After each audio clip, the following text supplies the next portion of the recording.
काफी समय पहले की बात है। एक छोटे से कस्बे में राजू और उसकी पत्नी विदु रहते थे। दोनों पति पत्नी मेहनती और ईमानदार थे। राजू ने बाजार के कोने में एक छोटा सा ठेला लगाया हुआ था, जहां वह ब्रेड पकौड़े बेचता था। विदु घर पर ब्रेड पकौड़े बनाती थी और राजू उन्हें बाजार में बेचता। उनकी जोड़ी और पकौड़ों का स्वाद पूरे इलाके में मशहूर था। विदु सुबह सुबह उठकर पकौड़े तैयार करती और राजू ठेले पर जाकर उन्हें बेचता। उनके पकौड़े इतने स्वादिष्ट होते थे कि लोग दूर दूर से खरीदने आते थे। राजू के ठेले पर हर समय भीड़ लगी रहती थी। उनकी आमदनी ठीक ठाक थी और वे खुशी खुशी अपना गुजारा कर रहे थे। राजू काफी सालों से ब्रेड पकौड़े बनाने का काम कर रहा था, जिससे उसके कुछ नियमित ग्राहक बन गए थे। ये ग्राहक हर शाम उसके ठेले पर आकर उसके हाथों के बने गर्मा गर्म ब्रेड पकौड़े खाया करते थे। ऐसे ही महंगाई बढ़ने के साथ साथ राजू अपने पकौड़ों के दाम भी बढ़ा देता था। अब राजू ने पकौड़ों के दाम बढ़ाकर 20 रुपए से 25 रुपए कर दिए थे। अरे ये क्या राजू भैया, तुमने पकोड़ों के दाम बढ़ा दिए? तुम्हारे पकोड़े तो मुझे कुछ ज्यादा ही पसंद हैं, इसलिए तो मैं यहाँ रोज खाने आता हूँ। लेकिन तुमने तो दाम इतने बढ़ा दिए हैं। अब मैं क्या करूँ? तुम्हारे हाथ के बने ब्रेड पकोड़े इतने स्वादिष्ट होते हैं कि इन्हें खाए बिना मेरा दिल नहीं मानता। लाओ, एक प्लेट लगा ही दो राजू भैया। अरे राजू बेटा, एक प्लेट पकोड़े लगा देना। ये लो 20 रुपए और एक प्लेट लगा दो। अरे बाबा, पकोड़े अब 20 के नहीं 25 के हो गए हैं। महंगाई बढ़ गई है ना, इसलिए पकोड़े के दाम भी बढ़ गए हैं। अरे बेटा, मेरे पास तो अभी 20 रुपए ही हैं। 20 रुपए में जितने पकोड़े आए तुम मुझे उतने ही दे दो। ठीक है, आज तो दे देता हूँ मैं तुम्हें 20 रुपए में ब्रेड के पकोड़े, लेकिन कल से 25 रुपए ही लेकर आना। ऐसा कहकर राजू पकौड़े दे देता है। ब्रेड के पकौड़ों में दाम बढ़ने के बाद भी उसके ग्राहक कम नहीं होते। उसकी दुकान पर रोज की तरह ही ग्राहकों की भीड़ लगी रहती है। राजू सारे ब्रेड के पकौड़े बेचकर अपने घर आ जाता है। अब राजू ने सोचा, अगर मैं पकौड़ों के दाम बढ़ा दूं तो और ज्यादा पैसे कमा सकता हूं। लोग तो फिर भी हमारे ही पकौड़े खरीदेंगे, क्योंकि हमारे पकौड़े बहुत अच्छे हैं। हमारे पकौड़े इतने मशहूर हैं कि लोग किसी भी कीमत पर खरीदेंगे, तो हमारी कमाई और बढ़ जाएगी। अब राजू ने दोबारा ब्रेड पकौड़े के दाम बढ़ाकर 25 रुपए से 30 रुपए कर दिए। एक दिन एक ग्राहक ने राजू से कहा, अरे भैया, तुमने कुछ दिन पहले ही तो दाम बढ़ाए थे, अब और बढ़ा दिए। महंगाई बहुत बढ़ गई है और ये जो ब्रेड पकौड़े मैं 30 रुपए में दे रहा हूं, यही बाहर आपको 40 रुपए में मिलेंगे।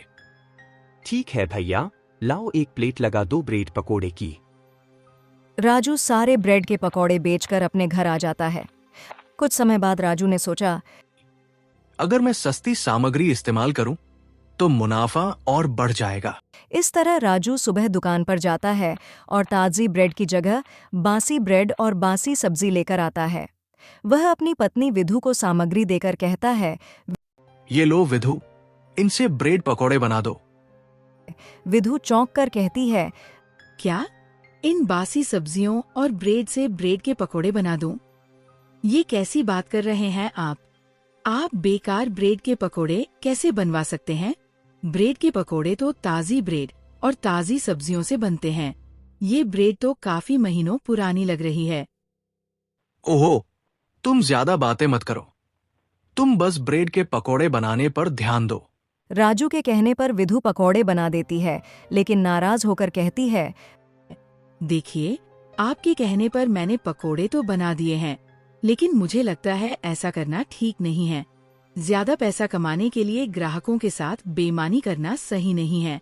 ओहो, तुम ज्यादा बातें मत करो, तुम बस ब्रेड के पकोड़े बनाने पर ध्यान दो।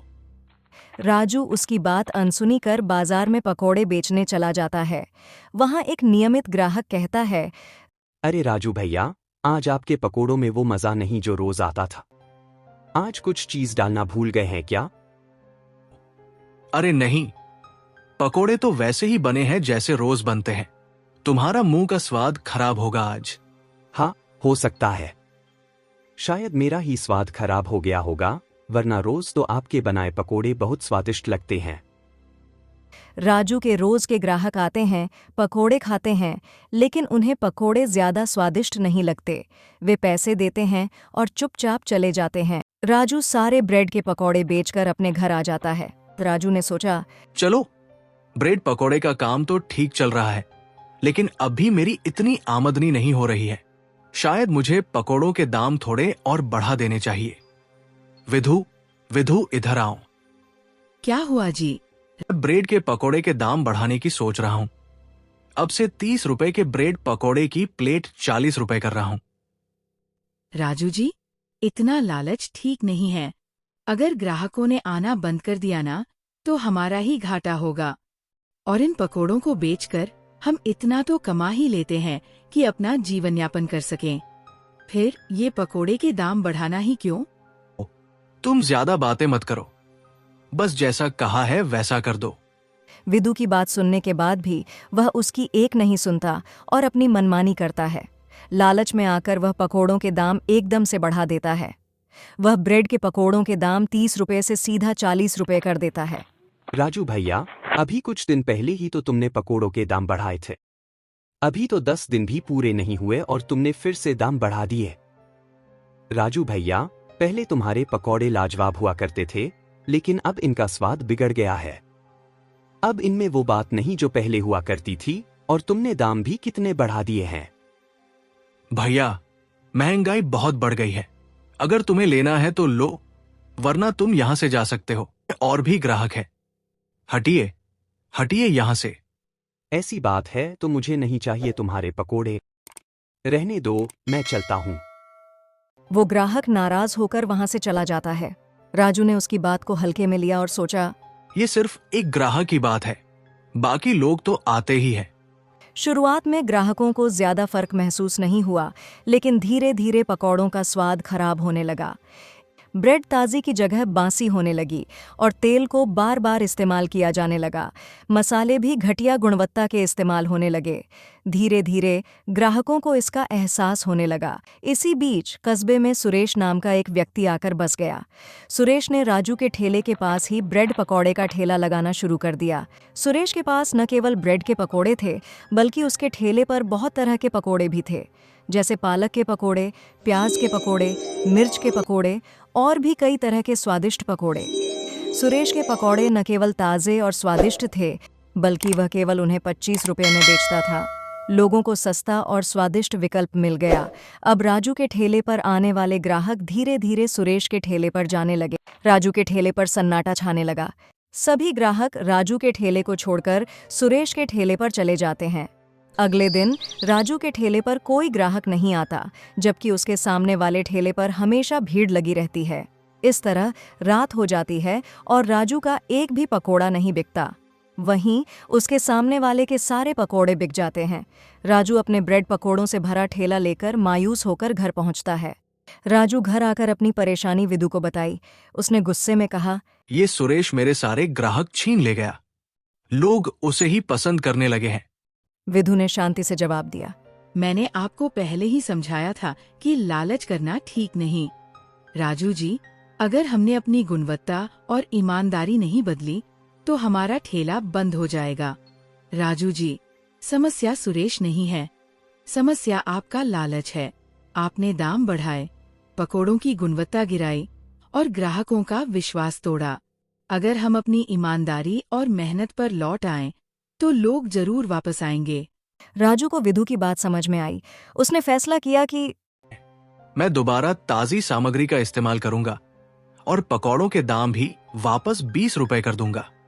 उसने ताज़ी सामग्री खरीदनी शुरू की और पकौड़ों के दाम भी वापस 20 रुपये कर दिए। धीरे धीरे कुछ पुराने ग्राहक उसके ठेले पर लौटने लगे। उसने अपनी ईमानदारी और मेहनत से ग्राहकों का विश्वास वापस पाने की कोशिश की। सुरेश के साथ उसका मुकाबला चलता रहा, लेकिन अब राजू ने यह समझ लिया था कि सफलता का असली रास्ता मेहनत और ईमानदारी है। ये कहानी हमें सिखाती है कि लालच का अंत हमेशा बुरा होता है। ईमानदारी, मेहनत और गुणवत्ता बनाए रखना ही सच्ची सफलता की कुंजी है।